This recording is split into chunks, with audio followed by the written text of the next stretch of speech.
C'est exactement le mécanisme qui a sauvé l'équipage d'Apollo 13 après leur explosion en 1970. Car oui, si tout est valide, la mission prend sa dimension historique. L'équipage allume les moteurs du module de service pour effectuer une injection translunaire, la manœuvre qui place Orion sur une trajectoire de retour libre vers la Lune. À partir de ce moment, la gravité prend le relais.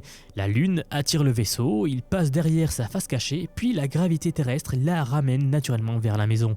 C'est exactement le mécanisme qui a sauvé l'équipage d'Apollo 13 après leur explosion en 1970. Même avec un module de service endommagé, la trajectoire de retour libre les avait ramenés sur Terre. C'est un plan de vol d'une élégance remarquable, même si les systèmes de propulsion tombent en panne. Les lois de la physique ramènent le vaisseau.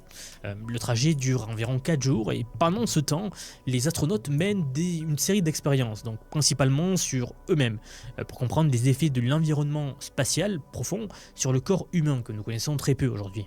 À l'époque d'Apollo, on n'avait ni capteur biométrique portable, ni ordinateur miniaturisé capable de surveiller en continu les constantes vitales. Aujourd'hui, c'est une opportunité sans précédent de collecter des données, en particulier sur les radiations cosmiques. L'équipage va d'ailleurs tester un protocole d'abri d'urgence.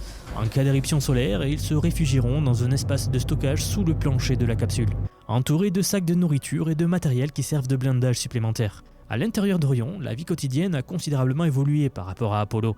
La capsule offre 60% de volume interne de plus, des toilettes spatiales, un rameur compact pour l'exercice quotidien et des sachets de nourriture. Petit détail qui montre à quel point les temps ont changé, c'est la première mission de la NASA où les astronautes sont autorisés à emporter leur iPhone dans l'espace, donc pour faire des vlogs. Ils ont également l'autorisation de prendre leur appareil photo Canon ou Nikon ou Sony, peu importe, et une GoPro pour faire un documentaire ou faire des reportages de leur séjour.